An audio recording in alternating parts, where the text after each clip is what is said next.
শুধু দর্শকবৃন্দ, প্রথমে ধন্যবাদ জানাই শালকি নিউজের আমাদের প্রিয় মানিক ভাইকে আমাদের আজকের অনুষ্ঠানটি ধারণ করার জন্য। এবং আমার সাথে আজকে আছেন কণ্ঠশিল্পী মালা জেসমিন, মুকুল সওদাগর এবং আব্বাস উদ্দিন পরিবারের, ভাওয়াইয়া সম্রাট আব্বাস উদ্দিন পরিবারের শ্যালক কন্যা আমাদের মাশরাফি আপা।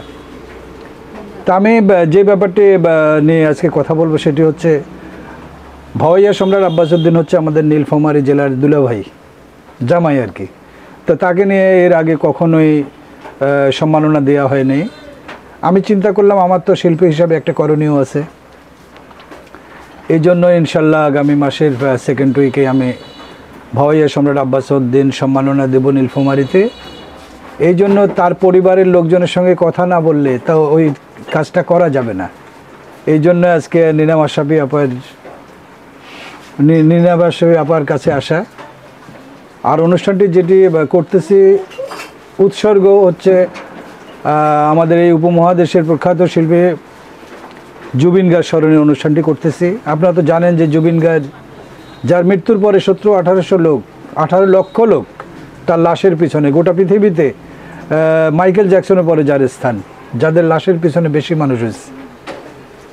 এবং অনুষ্ঠানটি তো আপনারা জানেন যে মানে আয়োজন করবে আমার ফিরোজ শাহী স্মৃতি সংসদ, তারও জন্ম নীলফামারীতে, এই আর কি। তো আমরা আজকে নীনা মাশরাফি আপা, আব্বাস উদ্দিন, ভাওয়াইয়া সম্রাট আব্বাস উদ্দিন শ্যালক কন্যা নীনা মাশরাফি আপার সম্পর্কে স্মৃতিচারণ আর কি, কীভাবে আব্বাস উদ্দিনের এখানে বিয়ে হলো তার ফুপুর সাথে, এই ধরনের কিছু কথাবার্তা আমরা শুনতে যাচ্ছি। তো ঠিক আছে আপা। আসসালামু আলাইকুম, সবাইকে ধন্যবাদ। ফারুক ভাইকেও ধন্যবাদ যে আমাকে এই অনুষ্ঠানে কিছু বলার জন্য ডেকেছেন। যদিও আব্বাস উদ্দিন আমার ফুপা, কিন্তু ওনার মৃত্যুর পর আমার জন্ম। আমি যা বলবো আজকে সেগুলো আমার পরিবার থেকে শোনা, এবং তার বিখ্যাত একটা বই রয়েছে, যে বইটিতে তিনি তার শিল্পী জীবনের কথা, এতে তিনি কিছু কথা লিখে গিয়েছেন, সেখান থেকে আজকের আলোচনা। তবে আমরা বহু শুনেছি আমাদের পরিবারে তার সম্পর্কে। প্রথমত বলবো যে তার জন্ম হলো ভারতের, তখন তো ভারতবর্ষ ছিল, বাংলা দুই বাংলা, আমাদের এটা ভারতবর্ষ। তো কুচবিহারের হলো বলরামপুর জেলার কুচবিহারে তার জন্ম। 1901 সালে তার জন্ম এবং 1959 সালে তিনি মৃত্যুবরণ করেন। জন্ম সালটা চলে গেল 27 অক্টোবর। এটা একসময় আমরা আব্বাস উদ্দিন একাডেমি থেকে পালন করতাম। যাই হোক, দেশের এই পরিস্থিতিতে হয়তো সেভাবে উদ্যোগ নেওয়া সম্ভব হয়নি, এবং 1959 সালের 30শে ডিসেম্বর তিনি মৃত্যুবরণ করেন। তার জীবনটা অনেক সুন্দর, বৈচিত্র্যময়। যেমন যেটুকু শুনেছি, আব্বাস উদ্দিন খুব সুন্দর, সুদর্শন ছিলেন, দেখতে খুবই সুন্দর ছিলেন। তিনি জীবনে প্রেমও করেছিলেন। আচ্ছা আচ্ছা আচ্ছা। প্রেম করেছিলেন পারিবারিকভাবে, সেই প্রেমিকার সঙ্গে তার বিয়ের আয়োজনও হয়েছিল, কিন্তু বেঁকে বসলো আব্বাস উদ্দিন নিজেই। কেন বেঁকে বসলো? সবাই অবাক যে আমরা তার পছন্দটাকে মূল্যায়ন করলাম, কিন্তু সে কেন রাজি হচ্ছে না। তখন তিনি বললেন যে আমি যাকে ভালোবেসেছি আমি তাকে দেবীর আসনে বসিয়ে রাখবো, তাকে সংসারের এই ডাল চিনি তেল এসবের হিসাবের মধ্যে ফেলবো না, তাকে আমি ভালোবাসবো সারা জীবনের জন্য। এই জন্য তিনি আর সেখানে বিয়ে করলেন না। এরপরেই তিনি চলে আসলেন আমাদের বাংলাদেশে। এখানে এসে তখন আমাদের ডোমারে কালচারাল তেমন ছিল না, যদিও সারা বাংলাদেশেই ছিল না, কিন্তু ডোমার আবার একটু উন্নতই ছিল। তার আয়োজনে একটা অনুষ্ঠান হলো, সেখানে আমার বড় ফুপু, যিনি সঙ্গীত পরিবেশন করেছিলেন, আমার ফুপু কিন্তু ততটা সুন্দরী ছিল না, কিন্তু তার গান শুনে আব্বাস উদ্দিন তাকে পছন্দ করলো এবং বিয়ের জন্য সে প্রস্তাব পেশ করলো। তো আমার দাদার পরিবার তো দিবে না, সঙ্গীত গানের শিল্পীর সঙ্গে বিয়ে কেউ পছন্দ করে না। যাই হোক, পরে শোনা গেল যে আব্বাস উদ্দিন 5 ওয়াক্ত নামাজ পড়ে এবং তিনি সঙ্গীতের মাধ্যমেই মানুষকে নামাজে আহ্বান করেছিলেন। যেমন আমরা আমার ফুপুর সঙ্গে বিয়ের পরে শুনেছি যে তিনি এক জায়গায় গান গাচ্ছিলেন, ঠিক আসরের আগে আগে গান তার শেষ, তখন লোকজন বলছে যে আরও শুনবো, তার গান শোনার জন্য সবাই পাগল। তখন তিনি বললেন যে হ্যাঁ, আমি গান শোনাতে পারি, যদি আপনারা আমার সঙ্গে মাগরিবের নামাজে সবাই শরীক হন যারা মুসলমান, তাহলে আমি আপনাদের এশা পর্যন্ত গান শোনাবো। তো আল্লাহর রহমত যে সবাই তার কথায় রাজি হয়েছে এবং গান শুনে মাঠ ভর্তি লোক সবাই নামাজ পড়েছে। আমরা যে বলি যে সঙ্গীত হলো ইসলামের নিষেধ, তা নয়, বাদ্যযন্ত্র নিষেধ। তো তার এই যে গান শোনার জন্য যে এতগুলো নামাজ পড়লো, এটা কি পবিত্র কাজ নয়? অবশ্যই, কি বলেন? অবশ্যই। এবং আপা ওই যে সে ওই যে রমজানের রোজার শেষে এলো খুশির ঈদ, জি, এটা নাকি তার লেখা এবং সে সুর করার জন্য কাকে যেন দিছিল? কাজী নজরুলের লেখা, তিনি সুর করছে আব্বাস সুর করেছিলেন তিনি। কাজী নজরুল যে সেই সময় কিন্তু মানে হিন্দু মুসলমানের মধ্যে একটা বৈষম্য ছিল। তো আব্বাস উদ্দিন কিন্তু হিন্দু নাম নিয়ে গান গাইতো। পরে উনি কাজী নজরুল ইসলামকে বললো যে আমরা তো মুসলমান, আমাদের সঙ্গীতের একটা জিনিস আমরা তৈরি করি, আমরা মুসলমান, কেন আমরা আমাদের করতে দেই? হ্যাঁ, তখন তিনি নজরুলকে বললেন, নজরুল তো অসাধারণ প্রতিভার লোক, তাকে বলল যে একটা ইসলামী গান। তখন নজরুল রাত জেগে বসে ওই রমজানের ওই রোজার শেষে এলো খুশির ঈদ, এই গানটা সে রচনা করলো এবং আব্বাস উদ্দিন সুর করে এই গানটা। এবং সেই গানটা কিন্তু এখনো, তখন থেকে এখনো এই রোজার পহেলা রমজান থেকে যতদিন আছে চলবে। এবং তার কণ্ঠ সবাই মুগ্ধ ছিল, সবাই তাকে ভালোবাসতো। এবং এরপর থেকে তারা নজরুল ইসলাম, তারপরে আর কালাল বোধহয় ছিল, এনাদের সঙ্গে মিলে আব্বাস উদ্দিন ইসলামিক গান ধীরে ধীরে প্রচার, সেখানে আমাদের তার প্রচারণা চলছে, এখনো চলছে। তিনি বেঁচে নেই, কিন্তু তার সুর চলছে, তার গান চলছে এখনো। এই গানগুলোকে পুরনো হচ্ছে না, সবাই এগুলোকেই চর্চা করছে। ওকি গাড়িয়াল ভাই, হ্যাঁ, ওকি গাড়িয়াল ভাই, সে গরুর গাড়ি, এখন তো আমাদের এগুলো দেখা যাচ্ছে না চোখে, এখন অটো রিক্সা, ভ্যান। গরু গাড়িতে আমরাও চড়েছিলাম। তো এই গরু গাড়িতে চড়ে তিনি গিয়েছিলেন ওকি গাড়িয়াল ভাই, কত রব মুই পন্থের পানে চাই। গানটা শুনি আমরা, ওই যে নিরোদার কণ্ঠে শুনি গানটা। অবশ্যই শুনবেন, ঠিক আছে, নিরোদার কাছে শুনি ওকি গাড়িয়াল ভাই। ফারুক ভাইকে অনেক অনেক ধন্যবাদ। ও আমি এই সাক্ষাৎকারে একটু গান গাওয়ার জন্য, সুযোগ করে দেওয়ার জন্য। তো আমি গাড়িয়াল ভাই গানটা শোনাচ্ছি আপনাদেরকে। ওহ কি গাড়িয়ালে ভাই,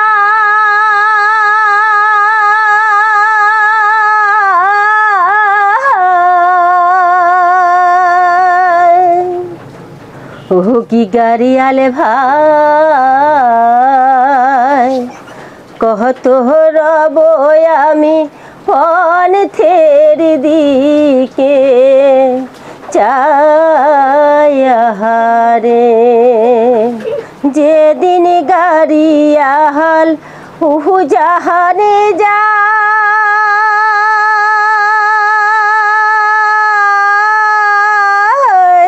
নারীর মন মোর জুইরা রহায় রে। জুবিন গার স্মরণে আমার মনে হয় বাংলাদেশ থেকে কোনো অনুষ্ঠান আমার চোখে পড়েনি, তবে গতকালকে বাংলাদেশ থেকে সরকারের পক্ষ থেকে দুজন গিয়ে জুবিন গারের মিসেসের সঙ্গে রাষ্ট্রীয়ভাবে দেখা করছে, আমি দেখছি ফেসবুকে। তো বাংলাদেশে তার স্মরণে হয়নি অনুষ্ঠান, এটা কলকাতা স্টেডিয়ামে হয়েছে, বোম্বেতে হয়েছে এবং পৃথিবীর অনেক জায়গায় হচ্ছে। তো নীলফামারী থেকে আমার মনে হয় এটি বোধহয় প্রথম জুবিন গার স্মরণে বাংলাদেশ থেকে অনুষ্ঠান। তবে যাক, জুবিন গারের একটি গান আমরা শুনবো আমাদের মুকুল সওদাগরের কাছে, দুজনে মিলে। ওর নাম কি যেন? আচ্ছা, আমাদের হ্যাঁ, আমাদের সম্মানিত শিল্পী মালা জেসমিন এবং মরিয়ম, শিশু শিল্পী মরিয়ম, এরা দুজনে ইয়ার একটি গান করবে জুবিন গারের। या अली मदद वाली, या अली ये मेरी सुरबा है सभी, या अली मदद वाली, या अली ये मेरी सुरबा है सभी, जिंदगी इश्क पे हा छुटा दूँ मिटा दूँ। জুবিন জুবিন, তোমার মৃত্যু হয়নি, তুমি জাতির সঙ্গীতের মতো দাঁড়িয়ে আছো। জুবিন, কেউ তোমাকে মারতে পারেনি। জুবিন, তুমি অমরত্ন নামে একটা উঠানে বসে গান গাইছো, কেউ তোমাকে মারতে পারেনি। জলের নিচে যখন তুমি ছটফট করছো, জলের নিচে যখন তুমি একটা নিঃশ্বাস নিতে চাইছো, নিঃশ্বাস কেউ দিতে পারে না, বিশ্বাস কেউ দিতে পারে না। জল থেকে তোমার নিথর, নির্বাক, নিরীহ, নির্ভীক, জলে ভেজা শরীর যখন উঠে এলো পৃথিবীতে, তখন সারা আসাম জুড়ে একটা ঝড় উঠলো। সেই ঝড়ের নাম কান্না। ছড়িয়ে পড়লো কান্না মেঘালয় থেকে অরুণাচল, আগরতলা থেকে ইম্ফল, লাম্বের থেকে নাগাল্যান্ড। তো যোগিন্দার স্মরণে আমি একটি গানের 2-3 লাইন বলছি। প্রেমের নীল সাড়াতে এলো মেলো হাওয়া, মনেরই মাঝে জাগালো আরো আরো চাওয়া। মন মানে না, মানে না, মন মানে না, মানে না, মন মানে না, মানে না, মন মানে না। Thank you. তো ইনশাল্লাহ এই প্রোগ্রামটি আমি সম্মাননা দেবো 10 জনকে। 10 জনের মধ্যে একজন কন্টেন্ট ক্রিয়েটর আছে আপনাদের ডোমারের, এবং ডোমারের শিল্পী থেকে শুরু করে সবার কাছে আমি একটা সহযোগিতা আশা করছি, একটা সাপোর্ট করা আর কি, এটাই সহযোগিতা। তো আমি জুবিন গার্গকে নিয়ে আরেকটি গান করছি। আমি একটি গান করি জুবিন গার্গকে নিয়ে। এই দেহার মূল্য নাই, পোড়া দিলে হইবে ছাই, প্রাণবায়ু ছাড়িয়া যাইবে, নদীর কূলে হইবে বাসর অন্তিম কালে, নদীর কূলে হইবে বাসর অন্তিম কালে। পিতা মাতা সদর ভাই এলায় আসি এলায় নাই, পিতা মাতা সদর ভাই এলায় আসি এলায় নাই, সবাই তো সারিয়া যাইবে, আমারেও যাইতে হইবে সময় আসিলে। তো যাক, আমাদের তো এটা অহংকার, আমাদের নীলফামারী জেলার উনি জামাই, অদ্যাবধি নীলফামারী জেলায় কিংবা নীলফামারী তো আব্বাসউদ্দিনকে নিয়ে কখনোই কিছু হয়নি আমার জীবনে, আমি দেখিনি। তো আমি একজন শিল্পী হিসাবে আমার তো একটা কর্তব্য আছে। তো মাশরাফি আপাদেরকে সাথে না নিয়ে তো আমি প্রোগ্রামটি করতে পারবো না। তো এই জন্যই মাশরাফি আপাদের, আব্বাসউদ্দিন পরিবারের পূর্ণ সহযোগিতা আমি কামনা করছি। ইনশাল্লাহ আগামী 10-15 দিনের মধ্যে আমি প্রোগ্রামটি করব নীলফামারীতে। এই বলে যারা আমাদের এই অনুষ্ঠানটি দেখছেন, আবারও ধন্যবাদ জানাচ্ছি শালকি নিউজের দক্ষ সাংবাদিক আমাদের মানিক ভাইকে, এবং দর্শকদের প্রতি আমার সালাম এবং শুভেচ্ছা নিয়ে আমি শেষ করছি। ধন্যবাদ। আচ্ছা, মানিকের অনুরোধে আমি আমার আঞ্চলিক ভাষায় লিখিত তোমার দোহাই নাগে কবিতাটি আবৃত্তি করছি। মুই যাছ বাপের বাড়ি 2 দিনের বাদে, মুরগি কয়টাক দেখিথন তোমার দোহাই নাগে, মাটির হাড়িত খুদি আছে খোয়ান সকালে, সন্ধ্যা হইলে দুয়ার খান লাগান ভালে ভালে, ভুড়ি মুরগিটা উসমত বলছে গোয়াল ঘরতে, 2 দিন পরে বাচ্চা ফুটি বেড়াবে নগতে নগতে, মুই আসিবার আগত যদি বাচ্চা ফুটি বেড়ায়, বাচ্চা লাগ টাপা দিয়া রাখিবেন ঘেরায়, মরার কাউয়া লাবন ভীষণে জ্বালায়, বেশি দিন মুই থাকিবার না হও, আসিম দাও বাড়ে, 2টা দিন একটা কষ্ট করেন তোমার দোহাই নাগে। বিসমিল্লাহির রহমানির রহিম। আজ আমরা সান্ধ্য অধিবেশন একটা চলছে, আমরা ঘরোয়াভাবে এই অধিবেশনটা পরিচালনা করছে আমার ক্লাস ফ্রেন্ড এবং আমার সাথে পড়াশোনা করছে ফারুক ভুইয়া। সে প্রায়ই এরকম অনুষ্ঠান পরিচালনা করে, এবং বিভিন্ন যে ভালো ভালো যারা দেশের এবং দেশের আনাচে কানাচে যারা ছড়িয়ে আছে মেধাবীরা, বিভিন্ন বিষয়ে তাদেরকে এসে পদক দেয় এবং উৎসাহিত করে। এটা খুবই ভালো কাজ। আজকে আমরা এরকমই একটি ভালো কাজের জন্য বসেছি। সেখানে আমার শ্রদ্ধা বড় বোন নীনা মাশরাফি, তারপর হচ্ছে মুকুল সওদাগর। কদগর, তারপর হচ্ছে যে পাখি, ওর নাম পাখি, শাওন। আমরা সবাই ঘরোয়াভাবে বসেছি।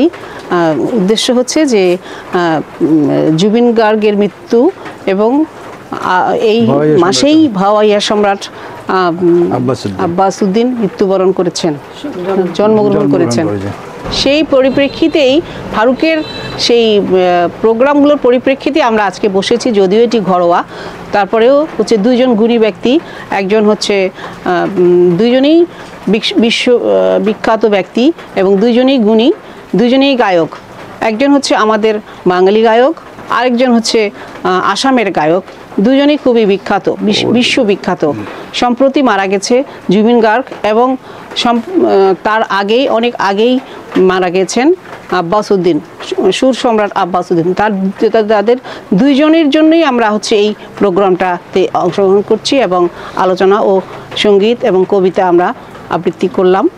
তো এই প্রোগ্রামটা আমাদেরকে দেওয়ার জন্য বা করানোর জন্য আমরা সচেতন নাগরিক যারা আছি, আমরা শুধু ডোমারের না, নীলফামারী থেকেও যারা এসেছে সবাইকে ধন্যবাদ এবং আন্তরিক শুভেচ্ছা। ধন্যবাদ ফারুক ভাইকে, অনেক দিন পরে একটা ভালো উদ্যোগ গ্রহণ করেছে। আসলে আমরা গুণীর সমাদর না করলে গুণীরা জন্ম নেবে না, তারাও হারিয়ে যাবে। তো আব্বাসউদ্দিন সম্পর্কে অনেক কিছু বলার আছে, কিন্তু এই স্বল্প আয়োজনে সেটা শেষ নয়। যাই হোক, উনি যে আয়োজন করছেন সেই আয়োজনে ইনশাল্লাহ তার সম্পর্কে অনেক কিছুই আমরা বলতে পারবো এবং সুযোগ পাবো। তো শালকি নিউজের মালিককেও ধন্যবাদ একটা সুন্দর আয়োজনের জন্য, ফারুক ভাইকেও ধন্যবাদ যে আব্বাসউদ্দিন সম্পর্কে তিনি যে উদ্যোগ নিয়েছেন, এবং পরবর্তীতে আরও আমাদের অনেক শিল্পী আছে যারা চালিয়ে যাচ্ছে, তাদের নিয়েও উনি আয়োজন করবেন এই আশাবাদ ব্যক্ত করছি। এই কথা বলেই আমি আমার বক্তব্য শেষ করছি। ধন্যবাদ সবাইকে।